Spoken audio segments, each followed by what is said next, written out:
I'm Simon Baker. This is Weekend Job Finder. Good morning, welcome to the programme. Before the computer pages take the floor, here's a sneak peek at what's in the show when we come back. We'll be working up a sweat in our A to Z of careers. We look at the massively expanding fitness industry and find out there's a huge demand for workers in this field at present.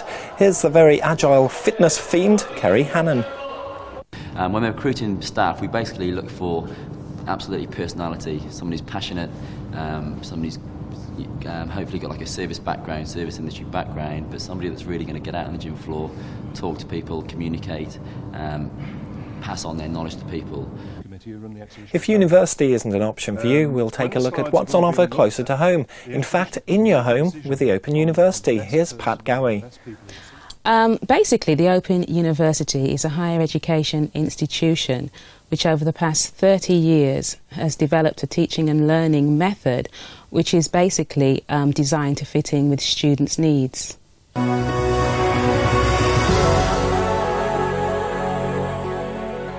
And we come to the end of our Jobs from Heaven run with a younger music hopeful. Schwaddy Waddy frontman Dave Bartram now manages pop wannabe Teresa Measures. She hopes to follow in his footsteps and become a pop starlight. I sent 2 demo tapes off to him and he came around the house and I had these rather naff backing tracks and I was just singing in the living room to him. When he went out he thought that, there was something good there. So he wrote me 2 songs which I got in October and then I was learning them, rehearsing them and that they were totally from scratch, they'd just been written. And then we went to the studios at the beginning of January. That's all to come later. Join me back again after the computer's info page selection.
Hello, I'm Simon Baker. This is Weekend Job Finder. Good morning. On the show today, we keep the body beautiful, we keep our education options open, and we present our very own pop stars hopeful. Here's what I mean. We'll be working up a sweat in our A to Z of careers. We look at the massively expanding fitness industry and find out there's a huge demand for workers in this field at present. If university isn't an option for you, well, we'll take a look at what's on offer closer to home. In fact, in your home with the Open University. Here's Pat Gowie. Basically, the Open University is a higher education institution which over the past 30 years has developed a teaching and learning method which is basically designed to fit in with students' needs.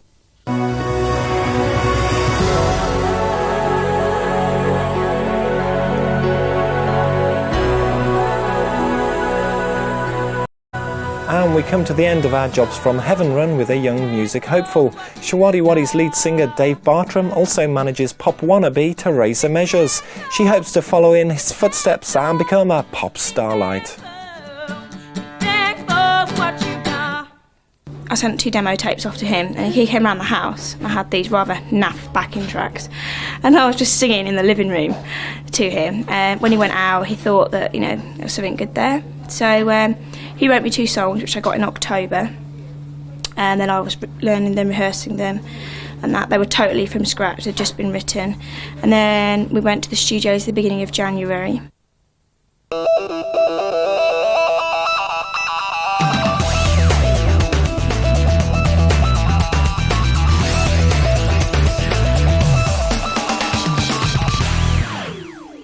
Now our alphabetical mix of jobs continues with the letter F. Well, you may not be full of energy at 5 o'clock in the morning. There again, you might. Anyway, it's time now for a little fitness training. The job, that is. Our cameras went along to a gym in the West Midlands to find out more about this sweaty career.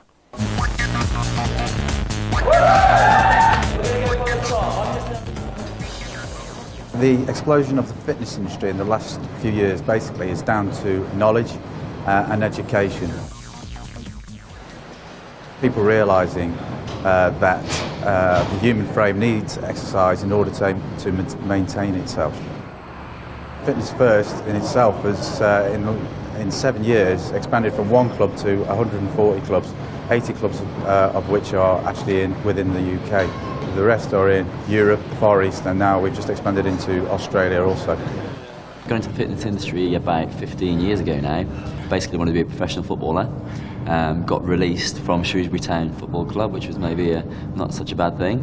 And actually started on a YTS, youth placement type scheme, and just progressed from there. Went from YTS, employed trainee, launched my own business, started doing freelance classes in village halls, schools, and as the health club industry's kind of progressed, I basically got involved with Fitness First and grew with the company.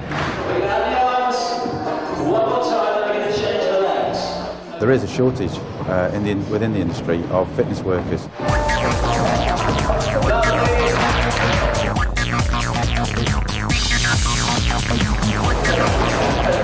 When we're recruiting staff, we basically look for absolutely personality, somebody who's passionate, somebody who's hopefully got like a service industry background, but somebody that's really going to get out on the gym floor, talk to people, communicate, pass on their knowledge to people. So your top phase, you're fine now. Yeah. 1 second, slowly down, it's good. We've got a training academy where we can teach these skills. We can take people through MVQ level 2 gym exercise to music and gym programming and circuit training, and then we have various modules thereafter, so we can literally take somebody from scratch in theory with a fantastic personality and then build on those skills and build on the knowledge and let them kind of develop and grow with the company.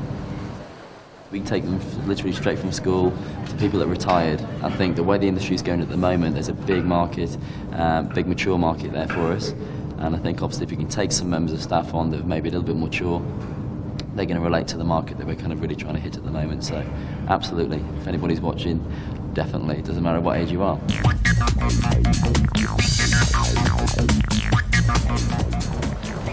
We actually have guys that we call motivators who actually work free.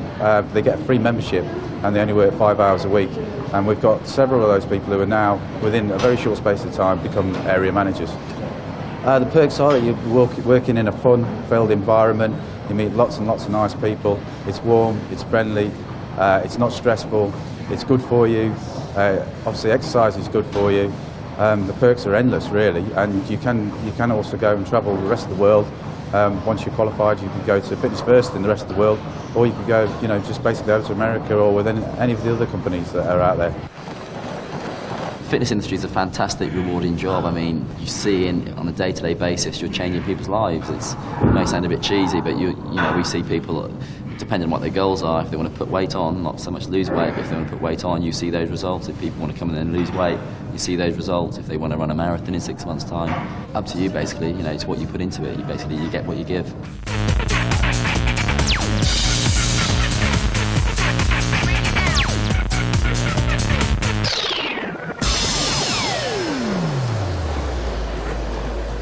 Now, you may have considered further education, but if you're working full-time, how do you juggle study with other commitments? Well, now, thanks to the technological explosion, further education at home is now more than ever a solution for people in this predicament. Joining me now is Pat Gowie, Student Services Manager at the Open University. Good morning, Pat. We've all heard of the Open University. How do you sum it up? Good morning.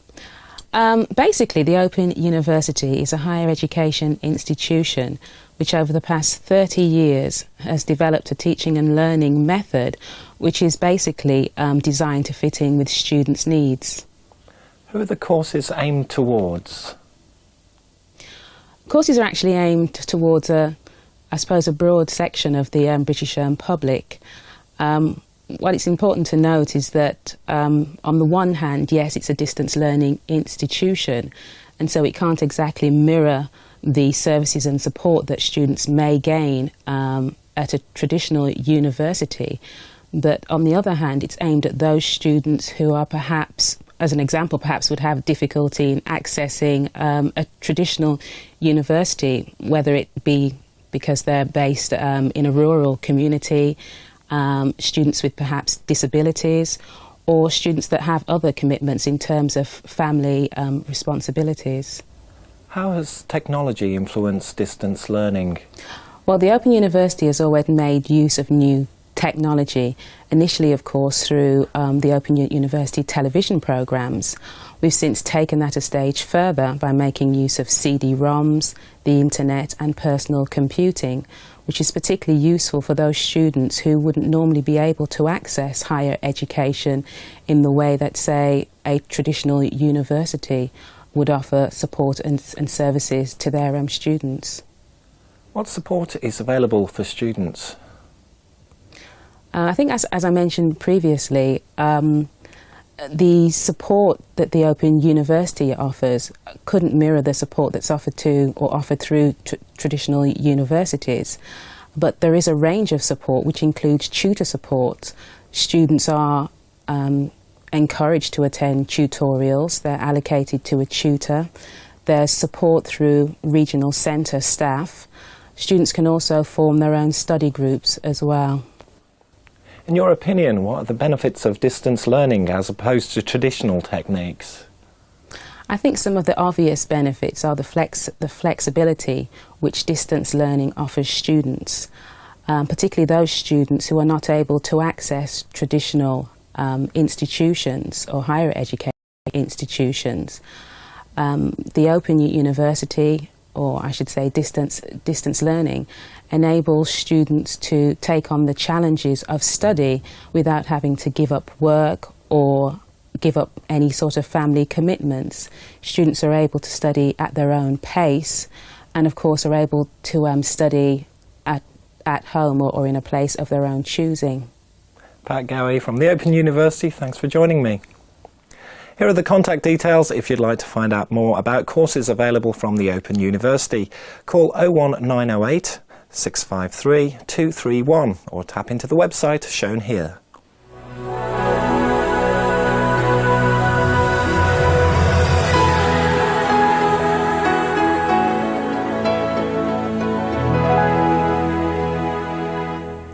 Well, Well, we come to the end of Jobs from Heaven now with a trainee hairdresser who dreams of pop stardom. The music biz may be a little more cut and thrust than cut and blow dry, but with a former pop star manager by her side, Teresa Measures may be swapping the hairbrush for a real microphone. Chose to do a hair and beauty course because my singing means a lot to me, but I want something to fall back onto. So if it all goes wrong, I've still got this behind me. Alone in my room, now we're apart. I've got a passion for music, always have done since about the age of 3 or 4. I've always been on stage, centre of all the parties, you know, this photograph, I'm in the front. Just love it, everything about it. I think it means so much to me, it helps me express my thoughts and feelings. We went through written radio at first, and that's how we heard about Dave Bartram. I sent 2 demo tapes off to him. Basically, she just stood in the front room and sang a few songs, and I thought, you know, there was something quite special there. You were the one for me right from the start. She's got a very, very powerful voice, and it's also quite an original voice. She has a lovely little trill in her voice. And her style, to me, the sound of her voice is somewhere between Linda Ronstadt and Leanne Rimes. Lends itself sort of towards the sort of maybe a new country sort of area. But there's a lovely clarity and power to her voice. And appreciate all things in life that surround me. We're in the midst of a rather unfortunate time in the British record industry, in that it's being run really by big production houses, and there aren't really A&R men that are out there really touting for genuine talent. And you see programs like Pop Stars and stuff like this. This is what we're up against, really. It's all manufactured, so far as I'm concerned, rubbish. And you know, I like to think rather in the traditional way that the genuine talent eventually will shine through. So we'll chill it a little bit. He showed me what's best to do with your voice, how to make it more flattered, you know, things like that. You need to do it with loads of rhythm. Right, okay. Should I try that? I wrote a couple of songs for Teresa. Really, the first song, which is a weepy, I've got a 15-year-old daughter myself, so I've seen her ups and downs and how attached they sort of get to boys, and then the aftermath when things aren't so good. And so here I am, lost and alone. But I also wrote another song very, very quickly about the sort of happier side of life. You know, be thankful for what you've got. Be thankful for what you got. Yeah, it's coming, yeah. I think it's going to be a lot of hard work. I'm not saying for a minute it's not going to be, but it's something I've always wanted to do, and I think if you're really determined and you really want it, then you'll get it, you know. I mean, I'd love to be a hairdresser and beauty, but this comes first. This is what I really want to do with my life. The ideal thing would be to get a record company involved, and then we can shape sort of a look and an image for Teresa, and take it from there and put together an album. Maybe get other writers in, and just basically just to show, you know, that she's a cracking singer. Like all of you.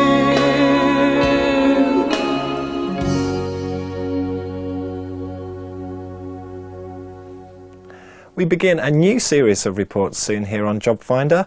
The supermarket wars may be making times hard for many traditional small shopkeepers, but the local personal touch has ensured the survival of many. Here's greengrocer Mark Cashmore. There's a few elements, I think: quality, price, and a friendly face behind the counter, which you don't get a lot of the time in supermarkets. You just get somebody staring at you taking your money, so I think that helps to be friendly. We'll preview the 4 businesses that make up the Small Shop series on Weekend Job Finder next week. News now of an organisation which aims to help both those with dyslexia and their employers.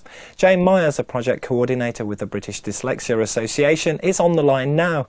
Jane, tell us about the support available for those with dyslexia. There's a range of support available for adults with dyslexia, ranging from support within the employment service. The disability employment advisors have information on dyslexia and can, explain how the system access to work can actually help individuals. And that also includes people who are already in work as well as those looking for work. Often people, are aware that under the Disability Discrimination Act, they're entitled to support, but, often it's difficult to actually be able to access that. And Access to Work is a fund which will support individuals with dyslexia actually in work as well as actually getting individuals into the job as well. We also have a range of information sheets which individuals can obtain from us, which gives them advice about where to go for more support, where to go for assessments, for example, because often people will need an assessment or a report or tuition or whatever might be suitable for their particular case, and we can help them with that. How are you able to guide employers on dyslexia in the workplace? We actually have quite a bit of information on dyslexia in the workplace. We have a whole range of information sheets which are on our website, as well as actually hard copies in the office which can be obtained from the helpline. We're able to offer information and advice about where people can go for help as well. There often, we get a lot of adults ringing in who are interested to know who should I talk to, where should I go, and we can answer those kind of questions. Often, even if we can't answer the question directly ourselves, we'll know of somebody who can, one of our corporate members, for example. What sort of involvement will employers need to sustain?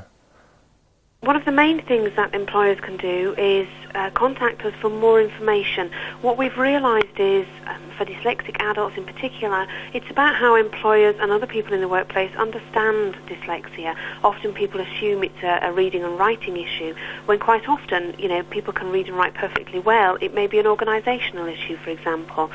So for employers, it's about them receiving information from us, how they can, on how they can support individuals, on how they can offer, dyslexia-friendly workplace, and how they can make simple adjustments. And very often they are simple adjustments. What we can also offer, what the BDA offers, is training, dyslexia awareness training, targeting employers so that they can, again, understand what the dyslexia is and, how they can actually support their dyslexic employees.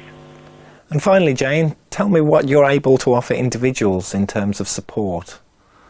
If individuals contact the helpline, then yes, by all means, we can certainly offer support and advice, particularly about their individual cases, where they can go for extra support, what they can do, who's out there to actually support them through this, through the process of getting help at work or whatever it might be. For some people, they know they're dyslexic and they just want, general questions about what they're entitled to. What we can also offer is, again, the awareness training can go out to individuals, but more importantly, I think we can also put individuals in touch with some of our corporate members who will offer more appropriate direct services, which will be, suitable for their particular needs. Jane Myers, thanks for joining me. To find out more about the British Dyslexia Association, call its head office on 0118 966 8271. That's 0118 966 8271, or access its website that's on screen now. And that brings us to the end of another one. There's a new selection of features lining up in the wings for next week, and here's a little taster.